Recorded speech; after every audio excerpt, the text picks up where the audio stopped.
بسم الله والحمد لله والصلاة والسلام على رسول الله وعلى آله وصحبه ومن والاه إلى يوم الدين وبعد. سبحانك لا علم لنا إلا ما علمتنا إنك أنت العليم الحكيم. رب زدنا علما يا كريم، رب زدنا علما يا كريم، رب زدنا علما يا كريم. رب اشرح لي صدري ويسر لي أمري واحلل عقدة من لساني يفقهوا قولي. Lorsque Allah subhanahu wa ta'ala aura ressuscité les êtres humains ainsi que les djinns, et que Allah subhanahu wa ta'ala décidera de commencer le hisab, décidera de commencer les comptes, alors avant qu'Allah subhanahu wa ta'ala n'interpelle un être humain de manière précise, Allah subhanahu wa ta'ala s'adressera aux anbiya, Allah subhanahu wa ta'ala s'adressera aux prophètes alayhi salatu wa salam d'une manière générale. Allah Ta'ala dit dans le Coran, Yawma yajma'u Allahu ar-rusula fayaqulu madha ujibtum. Allah Ta'ala demandera aux anbiya, aux prophètes, que vous a-t-on donné comme réponse? C'est-à-dire, lorsque vous avez invité les gens vers l'islam, lorsque vous avez invité les gens vers mon adoration, qu'est-ce que les gens vous ont donné comme réponse? Alors, chose surprenante, les prophètes ne sauront quoi répondre. Alors qu'ils ont propagé la mission, ils ont fait leur travail, mais lorsqu'Allah Ta'ala, ils savent quelle a été la réponse de leur peuple, de leur qawm, que parmi leur peuple, certains ont accepté, certains ont refusé. Mais Allah Ta'ala dit dans le Coran, قَالُوا لَا عِلْمَ لَنَا. Les anbiya diront à Allah Ta'ala, oh Allah, nous n'avons aucune connaissance. إِنَّكَ أَنْتَ عَلَّامُ الْغُيُوبِ. C'est toi qui connais mieux toutes choses, c'est toi qui connais l'invisible. Alors on peut être interpellé par cette réponse, on ne dit pas une réponse négative, mais cette réponse des anbiya, alors qu'ils savent, c'est parmi les makhlouqat, ce sont les personnes qui savent mieux quelle a été la réponse de leur peuple face au da'wah. Mais le jour de Qiyamah, devant le tribunal d'Allah, ils ne vont pas dire à Allah que oui, certains ont accepté, d'autres ont refusé, certains ont renié, etc., ou on a été persécuté, insulté. Ils ne sauront rien, ils ne sauront pas quoi dire. Ils diront, oh Allah, c'est toi qui connais mieux. Alors, en commentaire, les mufassirin et les muhaddithin ils expliquent pourquoi les prophètes donneront cette réponse, je ne dirais pas ambiguë, mais cette réponse neutre. Alors ils disent que ces anbiya, ils vont voir la situation le jour de Qiyamah. On est à la première étape, à la résurrection. Ils vont voir que Allah subhanahu wa ta'ala est devant et près d'eux. Ils se trouvent auprès d'Allah subhanahu wa ta'ala. Ils se trouvent dans un endroit inconnu, c'est le akhira. Ça n'a aucun rapport avec le monde de ce dunya. Et ils voient qu'est-ce que le peuple, chaque prophète voit, qu'est-ce que son peuple respectif est en train de subir, pas comme châtiment, mais comme difficulté et angoisse, en attendant qu'Allah Ta'ala il décide du sort de chaque personne. Ils voient également les malaïkas qui sont autour. On avait expliqué ça avant, que les anges vont former des cercles autour des gens, afin que personne ne parte, mais les anges seront là. C'est la position qu'Allah Ta'ala les a donnée le jour de la résurrection, qu'il y aura les êtres humains et les anges de chaque ciel formeront un cercle autour des personnes qui seront ressuscitées. Vous voyez?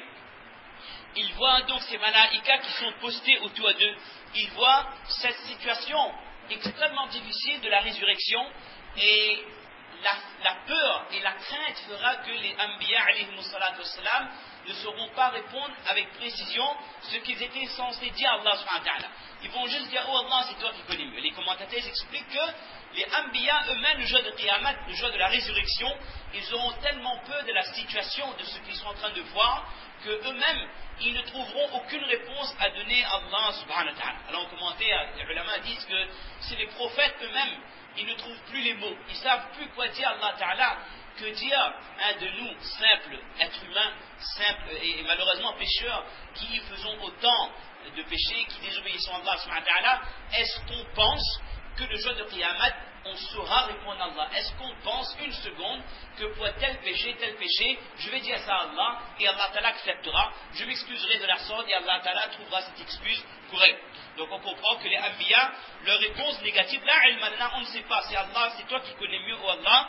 Ce n'est pas que ils ont oublié ce qui s'est passé sur ce dunya, non, c'est par peur, ils ne sauront quoi répondre à Allah subhanahu wa ta'ala dans cette première question donc qui sera posée à l'ensemble des prophètes. Ensuite, la dernière fois, la fois d'avant les vacances, on avait vu la position de Hazrat Adam alayhi salam le jour de la résurrection. Maintenant, chose plus délicate, on va voir la position de Hazrat Isa alayhi salam le jour de la résurrection. Donc Isa alayhi salam, nous savons qu'il a été envoyé pour les Nasara, pour donc ce qu'on appelle aujourd'hui les chrétiens. Et lorsqu'Allah Ta'ala a envoyé Isa alayhi salam, son message c'était quoi? Ani'budullaha rabbi wa rabbakum. Sa mission c'était quoi? De dire aux gens, adorez Allah, qui est mon Rabb, qui est mon Dieu et qui est votre Dieu aussi. Mais nous savons que 3 siècles après qu'Allah Ta'ala, j'allais dire le décès, non, 3 siècles après qu'Allah Ta'ala ait élevé Isa alayhi salam, il y a eu des changements dans la 3e génération des ulama après le départ de Hazrat Isa alayhi salam. Et c'est 3 siècles après que la religion provenant de Tawhid, cette religion monothéiste, peu à peu, elle a trouvé le déclin jusqu'à devenir une religion où il n'y a plus le Tawhid d'Allah, où les gens ont osé affirmer que Isa alayhi salam est le fils d'Allah et toutes les autres aqidah qu'il n'y a pas besoin de préciser. Donc, Allah Ta'ala a révélé dans le Coran, à l'avance, dans le Surat al-Ma'ida, si je ne me trompe pas, Surat al-Ma'ida, Allah Ta'ala a révélé au Prophète sallallahu alayhi wa sallam qu'est-ce qu'il dira à Isa alayhi salam le jour de Qiyamah. Et en commentaire, l'auteur dit que ce que Isa alayhi salam va dire, va répondre à Allah Ta'ala par rapport à cette question, ce sera d'une importance capitale. Parce qu'il y aura des milliards et des milliards de personnes qui ont suivi cette religion, qui s'est déviée du Tawhid et qui vont voir le prophète, celui qu'ils, non pas qu'ils suivaient, mais malheureusement qu'ils adoraient pour certains.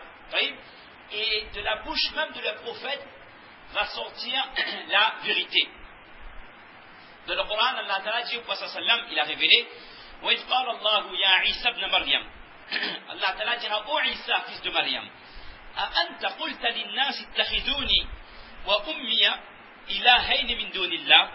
Est-ce, en ce sens, ça c'est pas la traduction mot à mot, est-ce toi, ô Isa, qui as dit aux gens de me prendre, c'est-à-dire Isa, de te prendre toi, ainsi que ta mère, comme divinité en dehors d'Allah?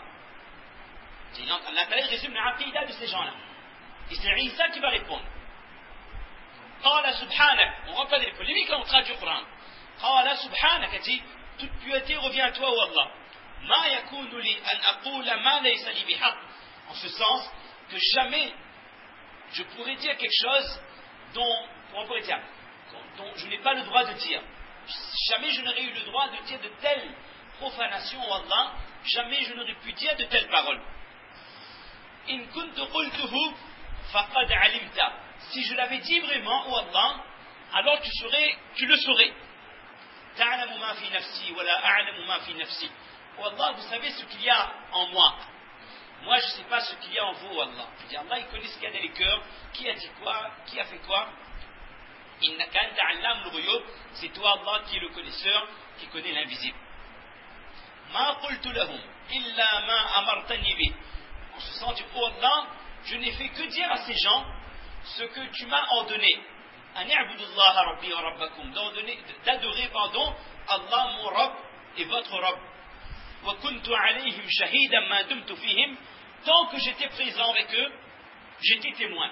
Bien que durant mon vivant, il n'y a jamais eu de telles paroles prononcées. Comprenez. D'accord? فلما توفيتني كنت أنت الرقيب عليهم وأنت على كل شيء شهيد.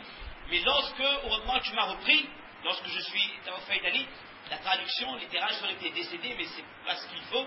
Lorsque tu m'as repris, oh Allah, c'est toi qui savais mieux, qui surveillais ce qu'ils ont dit.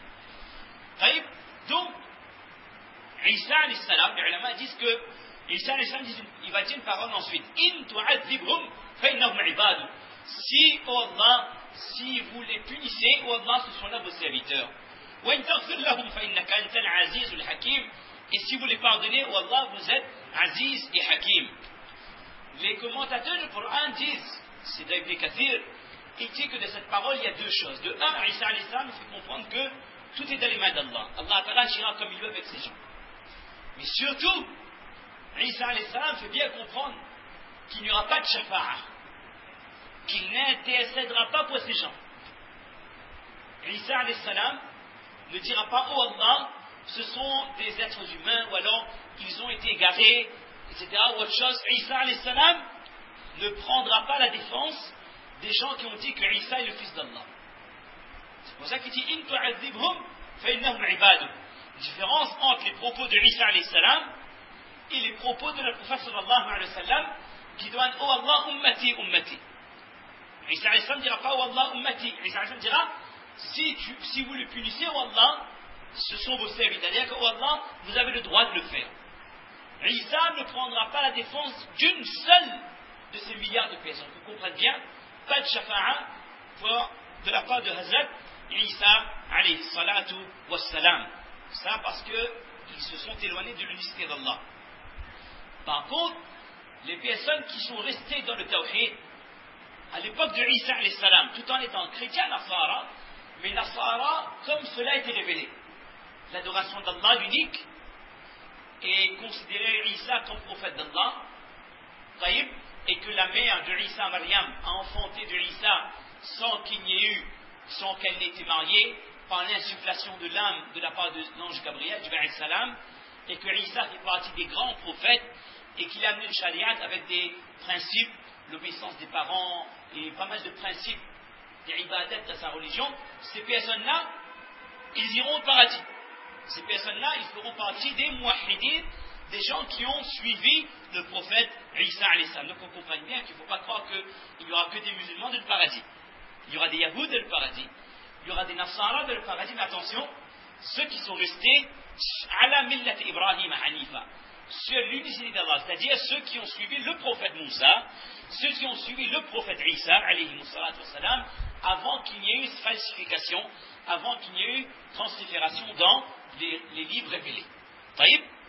Donc on voit quelle sera la position de Hazrat Isa alayhi salam le jour de Qiyamah par rapport à sa communauté, par rapport à son peuple.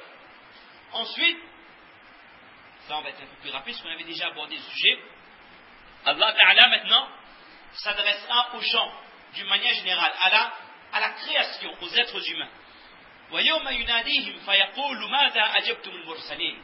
Maintenant, Allah demande aux gens, qu'est-ce que vous avez répondu aux Anbiya, aux prophètes? Que répondiez-vous? Là aussi, les gens ne savent pas quoi dire.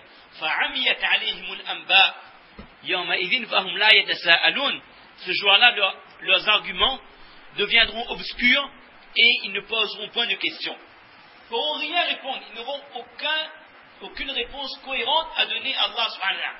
D'un côté, les Anbiya, ils ne savent pas quoi dire, par crainte d'Allah, et maintenant, ces personnes qui durant peut-être toute leur vie, ils ont proclamé haut et fort qu'il n'y a pas de Dieu, ou alors ils ont adoré d'autres divinités. Quelqu'un m'a dit récemment qu'en Angleterre, il y a la communauté, enfin, c'est pas une communauté, les personnes qui ne croient pas en Dieu, les athées, qu'est-ce qu'ils ont fait sur les bus en Angleterre? La Réunion 6 ont commencé à faire ça, à mettre des publicités sur les bus. En Angleterre, ça c'est depuis avant, c'est sur les grands bus et de belles bus, il y a des grandes plaques de publicité.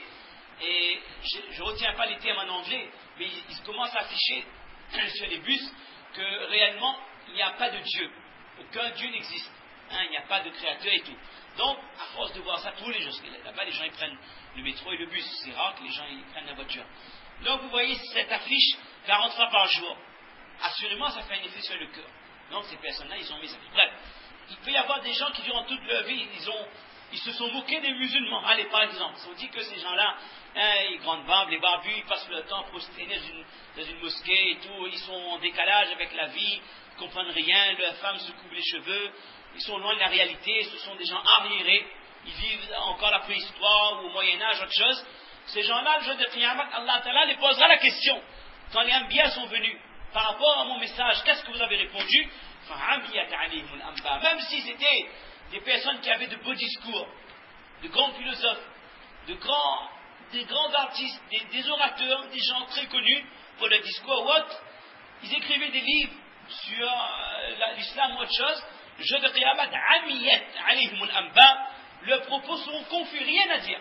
Ils n'auront strictement rien à dire, strictement rien à dire à Allah subhanahu wa ta'ala lorsque cette question sera posée. La seule communauté qui pourra répondre, qui aura la réponse, c'est la communauté du prophète sallallahu alayhi wa sallam. Et à la tête du Coran, وَمَنْ كَانَ فِي هَذِهِ أَعْمَى فَهُوَ فِي الْآخِرَةِ أَعْمَى وَأَضَلُّ سَبِيلًا. Celui qui de ce dunya était aveugle, en ce sens, le jour de la résurrection également, ces gens-là seront aveugles, et ils seront encore plus égarés, ils seront égarés. Alors, que veut dire aveugle? Vous avez compris, en commentaire, les mufassirs disent que Allah dans un autre verset, il décrit que lorsqu'Allah parle d'aveugle, c'est que leur cœur était aveugle. Ils ne voyaient pas la vérité. Ils croyaient que ce qu'ils faisaient, c'était la vérité, mais en fait, c'était n'importe quoi. Ils étaient trompés par leur shahawat, par leurs instincts, ou alors par le désir de suivre une certaine logique, une certaine cohérence, un certain esprit cartésien dans ce qu'ils faisaient.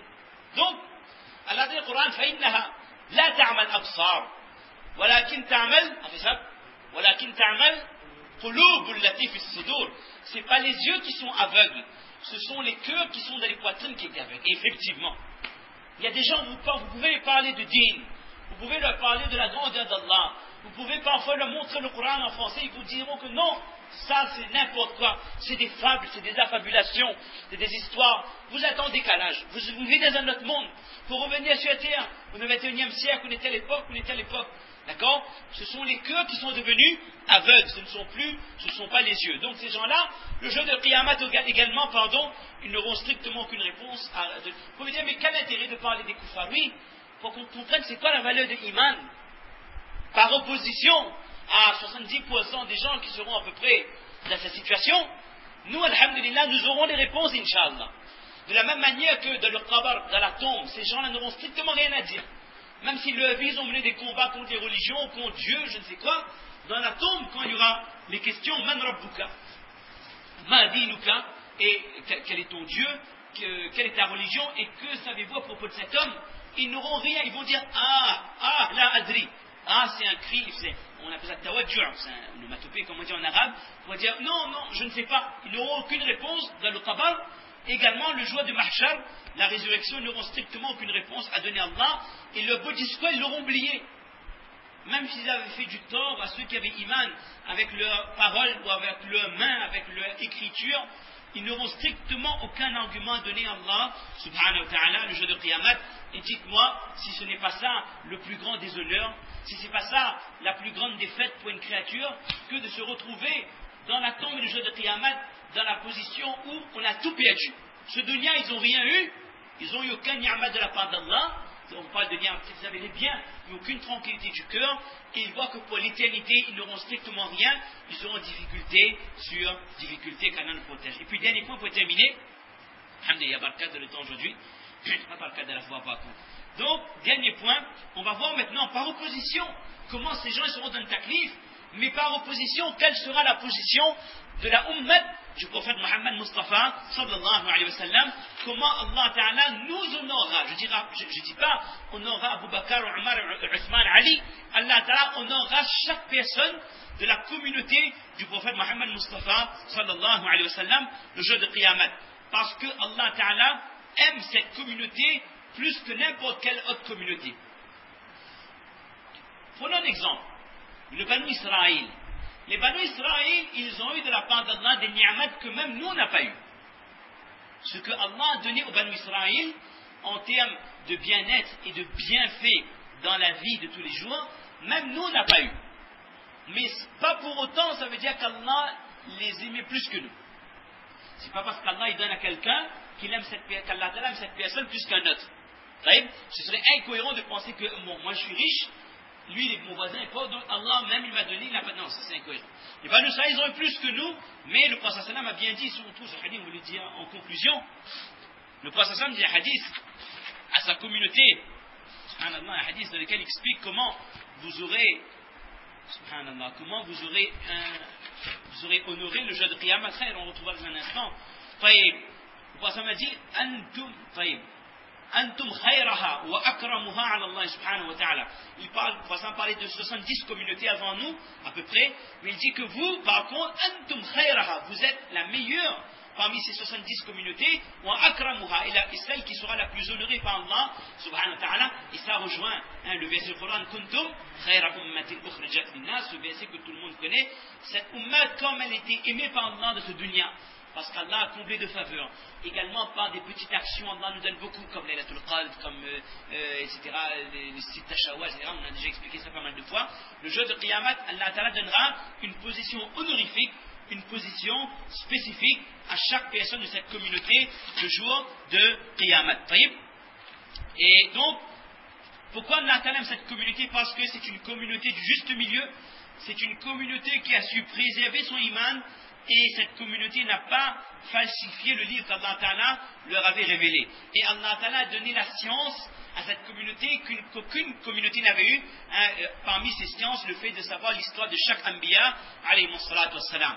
Et c'est là qu'on termine avec ce verset, وَكَذَلِكَ جَعَلْنَاكُمْ أُمَّةً وَسَطًا لِتَكُونُوا شُهَدَاءَ عَلَى النَّاسِ وَيَكُونَ الرَّسُولُ عَلَيْكُمْ شَهِيدًا.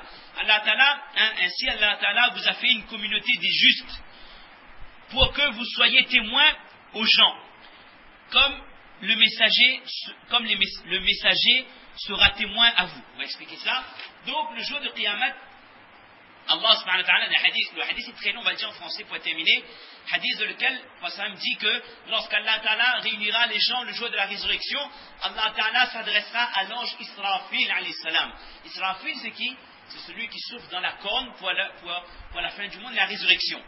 Ne pas se pas tromper entre Israfil et Israël. Un signe, ça se fait, Yacoub nous avait raconté qu'on était encore adolescent, on avait 10 ans. Il a dit Israfil, il y a un F. Il a dit un F, c'est comme fanfan. Nous avons on avait 10 ans. Depuis ce jour-là, on ne fait plus d'erreur entre Israfil et Israël alayhi salam. Donc Allah Ta'ala demanda à Israfil, Ma fa'alta fi ahdi. Est-ce que, hal ballaghta ahdi, est-ce que tu as propagé ma mission, mon message? Il a dit, oh Allah, qad ballaghtuhu Jibril. Oh Allah, je l'ai transmis à Jibril alayhi salam. Allah Ta'ala demande à Jibril, Ya Jibril, est-ce que tu as transmis, hal ballaghaka Israfil ahdi, est-ce que Israfil t'a transmis mon message? Et là Jibril dira, Naam, qad ballaghtu ar-rusul fayud'aun. Jibril dira, oh Allah, effectivement oui, et j'ai transmis ta mission aux Anbiya alayhimus salatu wassalam. Et Allah Ta'ala dira au prophète, hal ballaghakum Jibril ahdi, est-ce que Jibril vous a transmis mon message? Fayaquluna na'am, diront oui ou Allah. Et puis il y a un terme en arabe, il faut que je cherche le sens, mais ça a l'air de correspondre, fayukhalla an Jibril. Si je comprends bien, ça veut dire qu'Allah Ta'ala maintenant, il laissera Jibril. C'est-à-dire qu'Allah Ta'ala, il sait déjà, mais Allah Ta'ala, il va voir que Jibril a dit qu'effectivement il a transmis la mission. Donc Jibril, son travail était fait lui. Voilà. Même Jibril, il a amana sur ses épaules. Ton devoir, c'est de faire ça, et il l'a fait. Maintenant, Allah a dit au prophète, qu'avez-vous fait de ce message? Les prophètes diront, Ballagana umamana, on a transmis à nos communautés, à nos peuples. Alors Allah Ta'ala s'adressera aux communautés, aux ummat, hal ballagakum ar-rusul ahdi, est-ce que les prophètes vous ont transmis le message? Et parmi eux, il y en a qui diront non. Certains diront non, personne ne nous a rien dit, et certains diront effectivement, ils nous ont transmis. Alors, les prophètes diront, oh Allah, nous avons inna lana shuhuda, nous avons des témoins qui vont attester, qui sont présents en ce moment, et qui vont attester qu'effectivement nous avons transmis notre mission. Alors on demandera, man yashhadu lakum, Allah il sait mieux. Alors on va dire, mais qui va témoigner pour vous? C'est les Anbiya là, Adam, Isa, Nuh, Idris, Ismaïl, Ibrahim, Moussa, tout. Ils diront, ummatu Muhammadin sallam, dit que c'est la communauté du prophète sallam qui va témoigner que nous avons transmis notre mission. Alors on dira à ces prophètes, à ces gens-là, atashhaduna, à notre communauté, on s'adressera aux musulmans. Atashhaduna anna rusuli haula, est-ce que vous attestez que mes prophètes, ces prophètes-là, ils ont transmis la mission à leur communauté respective? Et là, les musulmans répondront, Na'am Rabbana, shahidna, an qad ballahu. Oh Allah, nous attestons qu'ils ont tous propagé leur mission. Alors, certaines communautés diront, mais comment est-ce qu'ils peuvent, kayfa yashhadu alayna, man lam yudrikna, comment ces gens-là, ils peuvent témoigner contre nous, alors ils nous ont même pas vus, ils n'ont pas vécu à notre époque. Alors Allah Ta'ala dira, et Allah il sait mieux, il dit, comment, kayfa tashhaduna ala man lam tudriku, comment pouvez-vous attester de quelque chose que vous n'avez même pas vécu? Ils diront, oh Allah, ba'athta ilayna rasul. Allah Ta'ala dit tout ça pour que la vérité sorte de la bouche de ces gens. Et Allah il connaît bien sûr. Ba'athta ilayna rasul. Oh Allah, vous avez envoyé vers nous un prophète. Wa anzalna ilayna ahdak wa kitabak. Et vous avez révélé votre livre. Et puis ils continueront à dire, fashahidna bima ahidta ilayna. Et ils diront que voilà, dans d'autres hadiths, ça se rejoint, Ils diront que Wallah, nos prophètes nous ont révélé que tous les Anbiya sont venus et ils ont propagé leur mission à leur peuple. Allah Ta'ala dira Sadaqu, fayaqulu Rabb Sadaqu, ils ont dit vrai. Et ça rejoint le verset qu'on a dit tout à l'heure. وَكَذَلِكَ جَعَلْنَاكُمْ أُمَّةً وَسَطًا لِتَكُونُوا شُهَدَاءَ عَلَى النَّاسِ. Donc nous témoignerons pour les Anbiya. Les prophètes nous prendront en témoin qu'ils ont transmis le message aux communautés. Et parmi les questions, une question qui sera posée à Nuh précisément. Yud'a Nuh yawm al-qiyamah, dit oh Nuh, as-tu propagé? Dit oh Allah, j'ai propagé. Et il dira, Allah Ta'ala dira au peuple, est-ce qu'il vous a propagé la mission? Ils vont dire ma atana min nadir, personne n'est venu. On n'a jamais vu quelqu'un nous propager l'unicité d'Allah. Et Nuh dira, et Allah dira, oh Nuh, qui va attester pour toi? Et Nuh dira, Mohammed et sa communauté, ils peuvent attester que j'ai propagé ma mission. C'est la mission de 950 années. Ils comptent sur nous. Qu'est-ce que nous représentons? Subhanallah, na'oudhu billah. Nuh alayhi salam compte sur nous pour attester qu'effectivement il a propagé sa mission. Et certains prophètes, on connaît le hadith, ils viendront à ma'ahur rajul. Certains ils auront une seule personne avec eux, d'autres ils auront deux personnes avec eux. Et là, même question et même réponse. Tous les Anbiya alayhi wassalam, ils sauront que la communauté, je pense à sallam, c'est une communauté spéciale. Elle a un rang spécial auprès d'Allah et que ces gens-là, ils pourront attester pour nous le jour de Qiyamah. Et là, le prophète il dit un hadith que je cherchais tout à l'heure, mais ça c'est magnifique. وَمَا مِنْ أَحَدٍ مِنَ النَّاسِ إِلَّا وُدَّ أَنَّهُ مِنَّا. Que jour de Qiyamah, chaque personne aura le souhait si seulement ils faisaient partie de notre communauté, s'ils étaient avec nous. Les gens de notre communauté, ils vont nous voir et ils auront le tamanna, si seulement on pouvait appartenir à cette communauté. وَمَا مِن نَبِيٍّ كَذَّبَهُ قَوْمُهُ إِلَّا وَنَحْنُ نَشْهَدُ أَنَّهُ قَدْ بَلَّغَ رِسَالَةَ رَبِّهِ عَزَّ وَجَلَّ. Il n'y a pas un prophète à qui on démentira la propagation sans que nous allons nous-mêmes attester qu'effectivement ils ont propagé leur mission et qu'ils ont accompli leur devoir auprès d'Allah subhanahu wa ta'ala. Et pour montrer, dernier point, comment les Anbiya, comment les autres communautés nous en diront, à l'époque de Isa alayhi salam même, les apôtres, ceux qui sont restés fidèles à Isa alayhi salam, ils ont demandé ce doigt, Rabbana amanna bima anzalta wattaba'na ar-rasula faktubna ma'a shahidin. Oh Allah, nous avons eu iman en toi et en ce que tu as révélé, nous avons eu iman en ce que tu as révélé et nous avons suivi ton prophète. Faktubna ma'a shahidin. Oh Allah, fait que nous fassions partie des ce qu'on appelle les shahidin. Et en commentaire, les mufassirs disent que les shahidin, c'est qui? C'est les gens comme la communauté, je pense à sallam, ceux qui vont attester le jour de Qiyamah. Ils ont demandé ce doigt depuis l'époque de Isa alayhi salam. Donc, en résumé, nous avons vu comment Allah Ta'ala s'adressera au prophète le jour de Qiyamah, comment Allah Ta'ala s'adressera à Isa alayhi salam.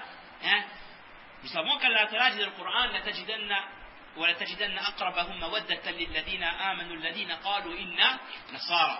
Que les gens les plus proches des musulmans, c'est qui?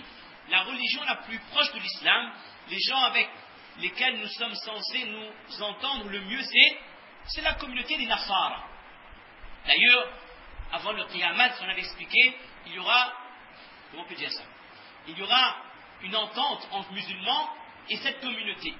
Il y aura une entente entre musulmans et Nasara. Et puis l'histoire, là on avait déjà expliqué.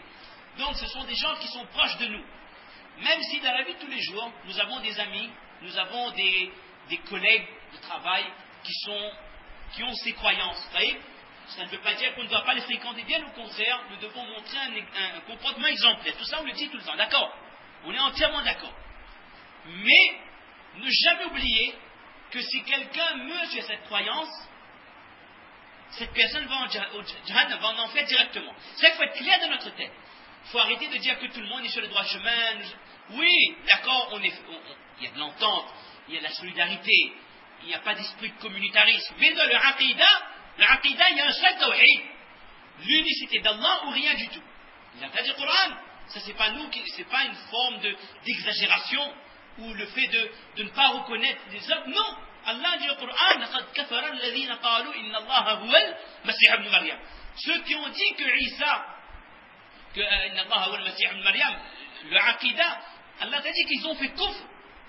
وقال المسيح يا بني إسرائيل اعبدوا الله ربي وربكم, alors que Isa lui-même avait dit adorez Allah mon Dieu et votre Dieu. Et Allah dit au Coran, celui qui fait le shirk فَقَدْ حَرَّمَ اللَّهُ عَلَيْهِ الْجَنَّةِ, que le Jannah est haram. Allah dit que le paradis est haram. وَمَأْوَاهُ النَّارِ وَمَا لِلظَّالِمِينَ مِنْ أَنصَارٍ. Qu'on comprenne bien que si vraiment, je ne sais pas moi, qu'est-ce qu'on appelle avoir une entente cordiale dans une communauté? C'est agir correctement, avoir de bonnes manières, être correct dans les relations. Je suis entièrement d'accord avec tout ça. Mais si vous savez pertinemment que votre collègue de bureau, d'accord, si un jour il meurt et qu'il ne meurt pas avec l'unicité d'Allah, quelle sera sa destination? Ben, le muhabbat doit être tel qu'on doit propager, on doit chercher son succès. Comme un exemple, si vous savez qu'on n'a pas à dire que chacun sa croyance, on ne va pas interférer dans les autres. D'accord, mais je vous pose une question. Vous avez un ami proche, ou alors votre voisin, quelqu'un que vous estimez, d'accord? C'est quelqu'un qui n'a pas été trop à l'école, quelqu'un qui n'a pas Internet, donc il ne comprend pas trop les choses. Hein? Il est en décalage avec la science, avec le monde moderne. Il vous dit que voilà, ma pote chez docteur, mon tête fait mal, pote chez docteur, il donne une algan, de l'Ipran, il passe pas. Allez, on va faire un scanner. On fait un scanner, elle dit, elle a trouvé un boulot, mon tête est timée. Je dis, ça tu mets là, elle m'a dit, mi bois, mi frotte, ni fluoride, ça va passer ça. Donc elle a dit, non, il faut opérer, sinon ça a mort, elle a fini les cancers. Elle va cancer, la pointe, ça n'existe pas, ça m'y met la pommade, il passe. Vous allez le laisser. Son aqida, sa croyance, c'est que tu meurs, c'est comme un bobo. Hein, vous mettez un peu de bière fine, vous mettez un peu de pommade chinois, ça va fondre, ça, c'est pas un problème. C'est quelqu'un que vous estimez. Vous avez muhabbat pour cette personne, mais cette personne est dans l'erreur. Elle est dans l'égarement parce qu'elle ne sait pas ce que vous savez. Est-ce que vous allez vous dire que cette personne est libre? Si elle veut entretenir sa tumeur, elle est libre de le faire. Jamais de la vie, vous allez le prendre par la main, vous allez l'amener chez vous, vous allez le faire ikram, vous allez donner à manger, vous allez le fréquenter, vous allez faire muhabbat, expliquer que voilà, regarde, dans le livre c'est écrit ça, tel danger. Si tu ne te soignes pas, si tu ne te fais pas opérer, si tu n'as pas accès à la chimiothérapie ou autre chose, il y aura telle conséquence. Tu as des enfants, tu as des petits-enfants, ils comptent, etc. On va faire tout pour sauver la vie de cette personne. Mais là, il est question de sauver l'éternité, le akhirat de quelqu'un. Donc c'est vraiment dans le cœur, nous avons muhabbat pour l'humanité. Quand le prophète alayhi salatu wassalam, il avait muhabbat pour chaque personne vivante. D'accord? Une fois, j'ai entendu ce hadith récemment, Abu Zar al-Ghafari, je ne sais pas quel sahaba, il avait dit à son serviteur, va couper un animal, un cabri, et donne à manger à notre voisin Yahoudi, qui est de religion juive. Elle dit que, ou Abu Zar, je sais pas Abu Zar ou Ibn Mas'ud, je vais donner, cette personne nous fait du mal tout le temps. Il est tout le temps en train de nous importuner et tu vas lui donner à manger. Il dit, oh, mon serviteur, ça s'appelle Roulam, je sais pas comment il s'appelait. Il dit que le prophète sallam, il nous a tellement donné des nasihat sur le voisin, à un tel point qu'on croyait qu'il allait dire que le voisin aussi, il peut hériter de votre fortune. Tellement le prophète nous donnait wasiyat, des conseils sur le voisinage. Vous voyez, muhabbat, l'entente, le voisinage, tout ça c'est extrêmement important. Mais si vraiment nous avons muhabbat pour ces gens, il faut au moins une fois, on a fait notre mission, c'est quoi? C'est d'expliquer c'est quoi le din d'Allah. C'est d'expliquer c'est quoi l'unicité d'Allah et en demandant à Allah de mettre hidayah de le cœur, de comprendre la valeur du iman, l'importance du iman que nous avons et que c'est ce iman qui nous donnera le succès de ce dunya, dans la tombe et le jour de Qiyamah. Et quel sera le rang de chaque personne de la communauté du prophète sallam, que nous prenions conscience de ça et que pour être reconnaissant envers le prophète sallam, qu'Allah donne tawfiq de mettre en pratique sa sunna dans tous les aspects de la vie. وما توفيقي إلا بالله سبحان ربك رب العزة عما يصفون وسلام على المرسلين والحمد لله رب العالمين.